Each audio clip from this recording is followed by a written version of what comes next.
Muy bien, chicos, continuamos con el capítulo 11. Hasta el momento ustedes habrán podido notar que este capítulo es extremadamente teórico, pues en este video simplemente se les muestra el único cálculo que está involucrado en este capítulo y está relacionado en cuantificar la cantidad de calor que se ocupa en un proceso, ¿cierto? Muy bien, entonces primero vamos a ver o a entender ¿a qué se refiere y cómo vamos a cuantificar ese calor? Primero repasamos los cambios de fase. Entonces aquí tenemos los cambios de fase de los tres estados físicos principales. Recordemos que vamos a tener cambios de estado progresivos, que en este caso los cambios de estado progresivos son aquellos que iban de un estado donde el ordenamiento era mucho mayor, como en el caso del estado sólido, a un ordenamiento pues casi que nulo, como en el caso de los gases, ¿cierto? Entonces, todos los que tienen flecha roja, o sea, fusión, vaporización y sublimación, son cambios de estados progresivos. Muy bien. Recordando que fusión pues es ese paso de sólido a líquido, vaporización o ebullición de líquido a gas y el paso directo de sólido a gas sin pasar por el estado intermediario de líquido se llamaba sublimación. Muy bien, también íbamos a tener cambios de estados regresivos que van a ser esos cambios de estado más bien en donde estamos pasando de un estado cuya cohesión molecular es prácticamente nula a un estado cuya cohesión molecular pues es elevadísima, ¿cierto? Entonces pasamos de estados más desordenados a estados más ordenados. Esos son los cambios de fase pues regresivos y aquí los vemos con unas flechas de color celeste, ¿cierto? Recordemos pues el cambio de estado de gas a líquido es condensación, de líquido a sólido es congelación, aunque también recuerden que se le llamaba solidificación, o sea, cualquiera de los dos es válido, y el nombre del cambio de estado en que pasamos de gas a sólido de forma directa sin pasar por el líquido se llama deposición o también se le puede llamar sublimación inversa o regresiva. Muy bien.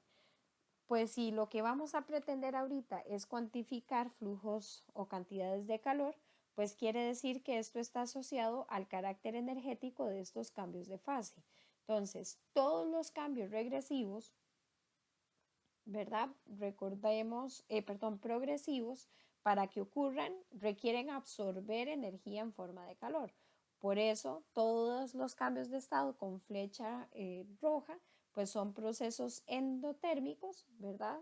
O sea, se le agrega energía al sistema, ¿verdad? Muy bien, mientras que todos los cambios de estado que son regresivos, o sea, los de flechas azules, van a ser exotérmicos. Claro, porque exotérmicos. Recordemos que si están en un estado de energía muchísimo más elevada y se necesita hacer que sus partículas se unan, pues la única forma en que esas moléculas o partículas que tienen mucha energía puedan estar juntas entre sí es liberando hacia el entorno parte de esa energía que contienen. Muy bien. Por tanto, estos cambios de energía están asociados con los cambios de estado, ¿cierto? Y vamos a entender primero los siguientes conceptos. El calor de fusión, que no es otra cosa más que la cantidad de energía en forma de calor que está asociado al proceso en el que un sólido pasa a un líquido. Muy bien.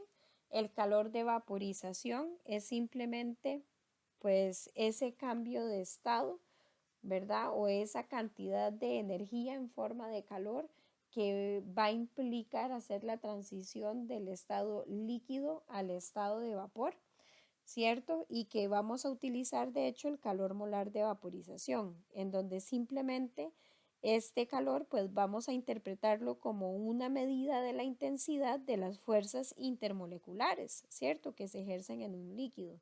Y por eso ese calor pues de vaporización también lo podemos entender como pues sí, esa cantidad de energía necesaria para evaporar pues cierta cantidad de líquido. Muy bien. Y por último tenemos el calor de sublimación, que no es otra cosa más que el calor que se cuantifica para la transición de un sólido, ¿verdad? Directamente a un gas. Que ojo, pasar de un sólido directamente a gas, pues ya vamos a ver cuánta energía requiere, ¿cierto? Entonces, analicemos esos tres términos desde un punto de vista más gráfico. Si podemos observar, vean que en el eje pues Y tenemos el calor, ¿cierto? En kilojulios por mol, o sea, el calor molar de fusión, el calor molar de vaporización y el calor molar de sublimación. Perfecto. Y vamos a tener 4 sustancias diferentes. En estas, pues vamos a tener el butano, que es una sustancia formada por solo carbonos e hidrógenos. Por esta razón ya sabemos que es una sustancia que es no polar. Y como es no polar, sabemos que la fuerza intermolecular que el butano va a presentar como fuerza intermolecular principal son las fuerzas de dispersión de London, ¿cierto? Muy bien. ¿Qué va a pasar con el éter dietílico? El éter dietílico, su geometría es angular y por ende, ¿verdad? Pues va a ser una molécula polar. Si es una molécula polar, quiere decir que va a tener London porque todas las moléculas la tienen, ¿cierto? Va a tener London. Pero como es una molécula polar, va a tener también dipolo, dipolo. Muy bien. ¿Será que tiene puente de hidrógeno, el éter dietílico? No, no tiene puente de hidrógeno, ¿cierto? Por esa razón, la fuerza dipolo-dipolo es su fuerza intermolecular principal o más dominante. ¿Qué va a ocurrir con el agua? Bueno, pues el agua ya sabemos que es una molécula que también es polar. Muy bien.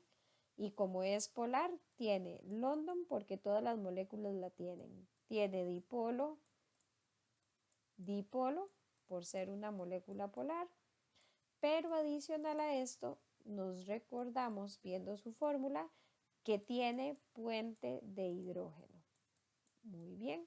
Y que el puente de hidrógeno, al ser la fuerza intermolecular de mayor intensidad, pues va a ser la más dominante para el agua en esta ocasión. Muy bien, y tenemos el mercurio, ¿verdad? Que sabemos que es un metal. Entonces, ¿qué podemos concluir de este gráfico? Claro, si yo entre más fuerza intermolecular tenga una sustancia, que en este caso el agua, ¿verdad? El agua tiene de estas moléculas la fuerza intermolecular, al menos de estas primeras tres, ¿cierto? Va a tener la fuerza intermolecular más intensa. Y como es más intensa, pues vean que la cantidad de energía que se ocupa para separar las moléculas, para hacer la transición a sus respectivos cambios de estado, pues va a ser muchísimo mayor, ¿cierto? Muy bien. Y en el caso del mercurio, recordemos que aunque es líquido, pues es sólido, ¿cierto? O sea, sólido no, perdón, es un metal. Y como metal, ¿verdad? Sus átomos están cerca entre sí o sus partículas y por ende, pues este va a tener una mayor cohesión entre las moléculas y por eso es que es la especie química de estas cuatro que posee los mayores calores, tanto de fusión como de ebullición y de sublimación. Muy bien. Veamos para qué nos va a servir esta información. Bueno, pues ahora sí vemos la parte del cálculo.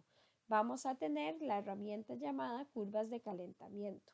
Entonces, en esta imagen se muestra una curva de calentamiento.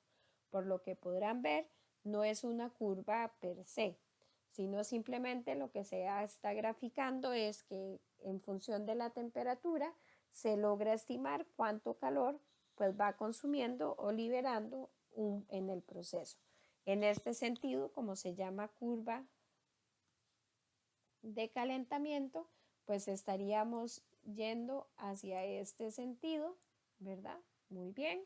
Y podemos ver que al menos aquí están representadas 5 etapas diferentes. La primera etapa es el segmento de A hasta B, la segunda etapa de B a C, la tercera etapa del segmento C a D, la cuarta etapa corresponde al segmento de D a E y la quinta etapa corresponde al segmento E y F. Muy bien. Entonces vean que en el segmento de A a B, que corresponde a la primera etapa, estamos o el agua se encuentra por debajo de 0 grados Celsius. Por ende, el agua se encuentra en esta condición en hielo. Muy bien. Pero conforme se sigue añadiendo calor, ¿verdad? Pues llega a la temperatura de 0 grados. Vean que en el segmento BC se mantiene constante a pesar de que se siga agregando calor. Ahorita vamos a explicar eso bien, qué es lo que pasa. Y justamente a 0 grados Celsius, recordemos que el agua está en el equilibrio sólido-líquido. Por tanto, aquí tenemos la condición de fusión, ¿cierto? De fusión o de congelamiento. Muy bien. En el segmento 3, que sería de C a D, ya el agua se encuentra a temperaturas mayores de 0 grados y menores de 100. Aquí el agua se encuentra en su estado líquido, muy bien, y se sigue añadiendo calor hasta que cuando se llega a la temperatura de 100 grados Celsius inicia una nueva etapa donde el calor, aunque se aumente, la temperatura se mantiene constante. Muy bien, y es justamente a los 100 grados Celsius que el agua, ¿cierto?, ebulle. Muy bien. Y en la quinta etapa, pues es el segmento de E a F y es el segmento que se encuentra a temperaturas superiores a los 100 grados Celsius. En esta condición, todo se encuentra pues en la fase de vapor, ¿de acuerdo? Muy bien. ¿Qué podemos darnos cuenta acá? Bueno, importantes lo siguiente, tanto en la etapa BC como en la etapa DE, ¿cierto? Vean que aunque se sigue añadiendo calor, la temperatura se mantiene constante. Y ojo, vean que en el segmento BC es mucho más pequeño que el segmento DE. ¿De acuerdo? ¿Esto a qué se debe? Bueno, en el segmento DC estamos justo en fusión o congelamiento, ¿cierto? Y ahí hay un equilibrio dinámico. Muy bien, si comparamos eso con la otra sección en la cual el calor se mantiene constante, la temperatura se mantiene constante a pesar de que se está aumentando el calor, esta condición o la etapa 4 se refiere al punto de ebullición, ¿cierto? O sea, al equilibrio dinámico líquido-gas, ¿cierto? O vapor para esta condición. Muy bien. También podemos analizar que vean que efectivamente la etapa o la longitud del segmento DE es mucho mayor que el segmento BC. Y esto porque recuerden que el agua cuando está vaporizándose pues está haciendo la transición de líquido a vapor, en donde el vapor ya sabemos que es un estado pues muy desordenado, ¿cierto? Muy bien. Aquí pues tenemos esas observaciones, justo las que acabamos de hablar. Importante, ¿verdad? Pues recordar que en las etapas 1, 3 y 5 hay cambios de temperatura y en la etapa 2 y 4 simplemente estamos en los equilibrios dinámicos respectivos tanto de fusión como de vaporización. Muy bien.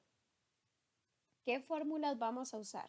Vamos a usar 3 fórmulas. Para todas las etapas 1, 3 y 5, que son etapas en donde vimos que hay cambios de temperatura, vamos a utilizar esta primera ecuación, que ya la conocen, ¿cierto?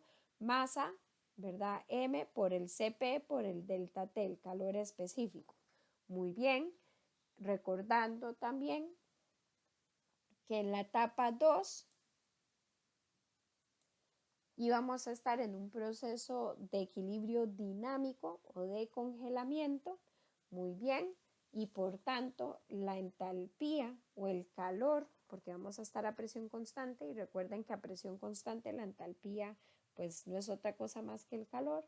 Entonces en la etapa 2, en el que correspondía al segmento BC, pues simplemente ya ese calor ha sido cuantificado y es el calor o la entalpía molar, ¿verdad?, de fusión del agua, que ya esos valores están específicos y para efectos de pruebas pues se les pondría el valor. Muy bien, y como tercera ecuación estaríamos viendo el cambio de entalpía o de energía para el segmento D y E, que es en el proceso en el que se encuentra pues ahorita la transición de vapor, de líquido a vapor y de vapor a líquido, ¿cierto? Ese equilibrio dinámico y por ende ya se tiene este valor también y se llama entalpía de vaporización. Muy bien, veamos cómo implementarlas a nivel de ejercicio. Nos dice, calcule la entalpía para los cambios de fase y de temperatura. Nos dice, calcule el cambio de entalpía para la conversión de un mol de hielo a 25 grados Celsius en vapor de agua a 125. Aquí debería ser de menos 25 porque si no, no sería hielo, ¿cierto? A menos 25 grados Celsius en vapor de agua que está a 125 grados Celsius a una presión constante de una atmósfera. Los calores específicos del hielo, del agua y del vapor son 2,09 julios gramos Kelvin, 4,18 julios gramos Kelvin y 1,84 julios gramos por Kelvin respectivamente. Para el agua, la entalpía molar de fusión es de 6,01 kilojulios por mol y la entalpía molar de vaporización pues es 40,67 kilojulios por mol. Muy bien, entonces ahí tenemos nuestra curva de calentamiento. Sabemos que va en esta dirección puesto que estamos calentando. Nuestra etapa 1 es el segmento de A a B, nuestra etapa 2 de B a C, 3 de C a D, la etapa 4 de D a E y la etapa 5 de E a F. Muy bien. Entonces, vean que para las etapas 1, 3 y 5 vamos a utilizar la ecuación que involucra cambio de temperatura, ¿cierto? La de entalpía igual a masa por el calor específico por el delta T, el cambio de temperatura. Muy bien. Para el segmento AB, como estamos en estado de hielo y hay cambios de temperatura, usamos esa ecuación de M por Cp por delta T, solo que M es en gramos, ¿cierto? Y por tanto vamos a tener que pasar este mol de hielo a gramos de agua. Muy bien, entonces aquí tenemos la conversión, tenemos que un mol y por cada mol de agua hay 18 gramos por el Cp, que es 2,09 julios gramos Kelvin, para darnos un total de 940 julios, esta primera etapa. Muy bien, que puede ser 0,94 kilojulios. Muy bien. Veamos con la etapa 2. La etapa 2 es la etapa de fusión, o sea, de cambio de fase. Muy bien, y en esos cambios de fase estamos en equilibrio dinámico. Muy bien. Recordemos que para ese segmento BC, pues vamos a utilizar directamente la entalpía molar de fusión. Quiere decir que para BC, pues tenemos un mol que nos lo da el enunciado por la entalpía, que va a ser 6,01 julios por mol. Los moles se cancelan con moles y vean que ya tenemos 6,01 kilojulios. Ahí está cuantificada el calor de la segunda pregunta. Muy bien. En el caso de la tercera etapa, pues vamos a tener también un cambio de temperatura. Este cambio de temperatura, pues lo que nos dice es que debemos de trabajar con la ecuación de M por Cp por delta T, donde ya sabemos que ese mol tenemos que pasarlo a gramos de agua, que es en esta conversión. Vean que efectivamente moles se cancela con moles. Perfecto.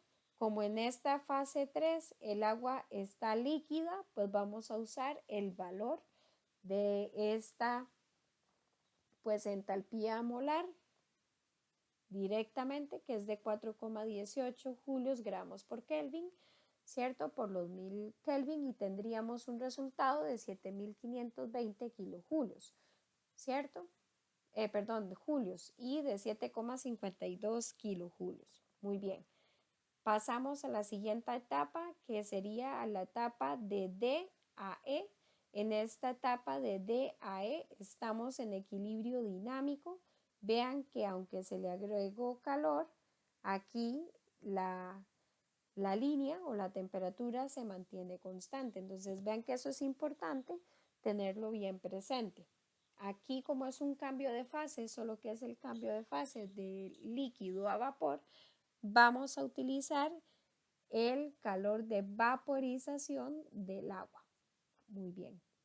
Y por último tenemos la etapa de E a F, que es la etapa en la que estamos a temperaturas ligeramente mayores a las de pues el agua a condición, o sea, ahí ya se encuentra en estado de vapor. Perfecto.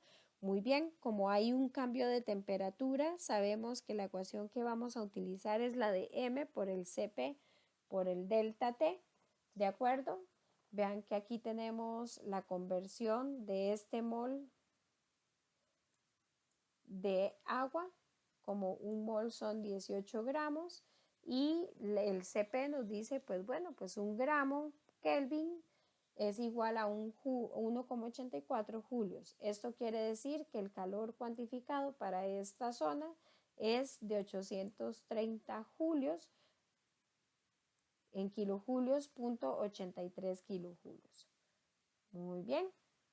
Y por tanto aquí recordamos la ley de Hess, que nos establecía que esta energía en forma de calor, ¿verdad? Pues si ocurre en diferentes etapas, pues la entalpía total del proceso se puede estimar como la sumatoria de las entalpías, ¿verdad? De ese proceso. Muy bien, entonces vean que la entalpía total es simplemente la suma de todos estos calores y listísimo.